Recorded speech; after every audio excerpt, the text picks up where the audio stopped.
There are scandals, and then there are scandals that feel almost too perfectly humiliating to be real. The kind of downfall that looks less like ordinary bad luck and more like the universe itself quietly writing the most brutal punchline imaginable. And right now, that punchline has a name: Prince Andrew. Because while investigators circle, while politicians openly tear into his reputation, and while the royal establishment appears to be slowly closing every door around him, the disgraced Duke of York is now living in a quiet farmhouse where the entire neighborhood is whispering, gossiping, and, according to locals, laughing. Not because of another courtroom twist, not because of some new headline, but because right outside his new home, sitting just a couple hundred yards away, are massive piles of manure. Yes, actual manure. Stacks of it. Fresh, unavoidable, impossible to ignore. And in a story already drowning in scandal, humiliation, and royal intrigue, that detail has become the symbol everyone is talking about. Because the man who once strutted across the world stage as Britain's powerful trade envoy, dining with presidents, shaking hands with billionaires, and representing the crown on international tours, now wakes up every morning to the unmistakable smell of farm waste drifting through the air outside his downgraded home. But the manure is only the surface of the story. Underneath it lies something much darker, much bigger, and much more explosive. Because Andrew hasn't simply moved house. He has been removed, relocated, and, many insiders believe, quietly isolated while an active police investigation begins tightening its grip around him. And suddenly, the royal prince, who once seemed untouchable, looks more like a man trapped inside a very carefully controlled situation. Let's start with the dramatic downgrade that shocked even royal watchers. For years, many years, Andrew lived inside Royal Lodge in Windsor Great Park, a sprawling mansion with 30 rooms, acres of landscaped grounds, staff, privacy, prestige, and every visual signal that he was still a senior member of Britain's royal elite. Royal Lodge wasn't just property, it was power. It said Andrew still mattered. It told the world he still belonged inside the royal circle even after the scandal surrounding Jeffrey Epstein began eroding his reputation. And Andrew clung to that home like a man gripping the edge of a cliff. Through the Epstein revelations, through the lawsuits, through that infamous television interview that experts now dissect as one of the worst crisis management performances in modern media history, he still refused to give it up. But eventually, the fight ended, and Andrew lost. Now he's living at Wood Farm, a 5-bedroom farmhouse tucked away on the Sandringham estate. 5 bedrooms, not 30. A farmhouse, not a royal residence. And here's the detail that changes everything. The property belongs not to Andrew, not to the crown in some neutral administrative sense, but directly to King Charles III, his brother. That alone raises uncomfortable questions. Because when a disgraced prince moves from a palace-like mansion into a farmhouse owned by the king, that's not just a relocation. That's a message. And in royal politics, messages are rarely accidental. Wood Farm itself has history. It's the place where Prince Philip spent much of his retirement after stepping back from public life, a quiet refuge where he withdrew from the spotlight, a place connected with his final years before his death in 2021. But there's a crucial difference. Philip went there voluntarily. Andrew appears to have been moved there, and the timing couldn't be more dramatic, because just as Andrew's living situation changed, something even more serious happened. Something that transformed this from a royal embarrassment into a full-blown criminal investigation. Andrew was arrested, not questioned, not informally interviewed, arrested on suspicion of misconduct in public office connected to his time as Britain's special trade representative. And the detail that stunned observers everywhere? It happened on his birthday. 11 hours in police custody. 11 hours sitting inside a police station while investigators question a man who once represented Britain across the globe. Imagine that scene for a moment. A former senior royal, the son of Queen Elizabeth II, brother of the current king, sitting under fluorescent lights inside a police station interrogation room. The contrast alone is staggering. And when he finally left the station, photographers captured an image that instantly spread across the internet. Andrew slouched in the back seat of a car, not standing tall, not projecting confidence, slouched. For many observers, that photograph became the visual symbol of everything that had happened to him. The allegations behind the arrest are deeply serious. Investigators are reportedly examining whether Andrew shared sensitive information with Jeffrey Epstein during his years working as the UK's international trade envoy. And there it is again, that name that refuses to disappear.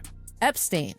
The convicted sex offender, whose network of powerful associates continues to cast long shadows across politics, finance, and royalty itself. Andrew has denied wrongdoing. He has not been charged. Legally, the presumption of innocence still applies, but the investigation is active, and the consequences are already unfolding around him like dominoes, which brings us back to Wood Farm and the manure. Because just days before Andrew arrived at his new residence, workers were seen unloading tractor trailers full of organic fertilizer onto land about 200 yards from the farmhouse. Large piles, fresh, unmistakable. Technically, of course, there's nothing unusual about that. Manure is commonly used on rural estates to enrich soil and support new tree growth. Anyone familiar with countryside property management would recognize the practice immediately. But the timing, that's what set people talking. Andrew arrives under investigation, moves into a farmhouse owned by his brother, the king, steps outside, and the air is filled with the unmistakable smell of manure. Locals noticed immediately, and the gossip began spreading. One resident reportedly joked that Andrew had carried the smell of scandal around him for years, so perhaps it was only fitting that the countryside now returned the favor. Another neighbor made a comment that really sent social media into meltdown, because Sandringham is privately owned by King Charles, meaning the king technically controls what happens on the land, which led to a deliciously mischievous remark, maybe he's trying to tell him something. Now, realistically, there's no evidence Charles ordered manure to be dumped nearby as some kind of symbolic message, but symbolism has always been the language of monarchy, and whether intentional or not, the optics are brutal. Imagine being Andrew right now. You've been arrested. Your reputation is in tatters. You've lost your mansion. Your movements are reportedly restricted. Your visitors must be approved, and the air outside your new home smells like a farmyard punchline. Meanwhile, the neighborhood is watching and whispering and laughing. But if the manure story feels humiliating, the restrictions on Andrew's life might be even more shocking. Reports suggest he cannot leave the Sandringham estate without permission and a chaperone. Visitors must be approved in advance. And perhaps most symbolic of all, he's reportedly been banned from horse riding. To most people, that might sound trivial, but horse riding has been central to Andrew's royal lifestyle for decades. It was one of the last visible remnants of the aristocratic world he once inhabited. Take that away, and you're not just restricting a hobby, you're stripping away identity. And as police continued their investigation, something else happened that likely sent a chill down Andrew's spine. Investigators spent several days searching Royal Lodge, his former home. Multi-day searches are not routine. They happen when authorities believe evidence might be hidden somewhere inside a property. Rooms examined, documents reviewed, possibly digital devices inspected. The home Andrew fought so fiercely to keep combed through by investigators looking for answers. And now, sitting inside a 5-bedroom farmhouse while police go through the remnants of his former life, Andrew is likely facing a question that grows heavier every day. What exactly are they looking for? And what happens if they find it? Because one thing is becoming impossible to ignore. The institutional machine that once protected him may have finally decided it's time to let him fall. The moment the political machine turns on someone who once sat inside the inner circle, the atmosphere changes instantly. Doors close, phones stop ringing, invitations disappear, and suddenly the people who once defended you begin speaking in a language so blunt it almost feels like open war. That shift has now happened to Prince Andrew, because the most shocking attack did not come from tabloids or anonymous sources whispering to reporters. It came directly from the floor of Parliament. A sitting government minister stood up in the House of Commons and delivered a statement that many royal watchers described as absolutely extraordinary. Not careful, not diplomatic, not politely worded the way criticism of the royal family usually is. Instead, the language was brutal. Andrew was described as arrogant, entitled, a man who spent years blurring the line between serving the public and serving his own private interests. A rude, arrogant, and entitled man. He described him as a man engaged in a constant self-aggrandizing and self-enriching hustle. He said Andrew was incapable of distinguishing between the public interest he claimed to serve and his own private interests. And then the speech went even further. The minister connected Andrew's conduct to a wider culture of powerful elites who surrounded Jeffrey Epstein, wealthy figures who ignored warning signs, turned blind eyes, and protected each other while vulnerable people suffered, out of greed, familiarity, or deference. This wasn't gossip. This wasn't speculation whispered through palace corridors. These words are now permanently recorded in the official parliamentary record of the United Kingdom. That matters, because historically, criticism of senior royals from inside government has been cautious and restrained. The monarchy and parliament maintain a delicate balance built on centuries of protocol, but that restraint has now completely suddenly disappeared. For many observers, this moment confirms something important. The political establishment has stopped protecting Andrew, and once that protection disappears, the consequences can move quickly. Behind the scenes, ministers have already begun preparing the release of official government files connected to Andrew's years as Britain's special representative for international trade. Those documents could reveal exactly how he conducted himself during a decade when he was traveling the world as a royal envoy. However, there is a catch. Some of those files cannot yet be made public.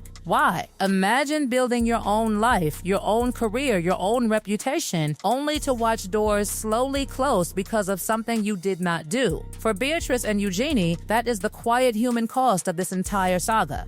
They are collateral damage in a crisis they never created.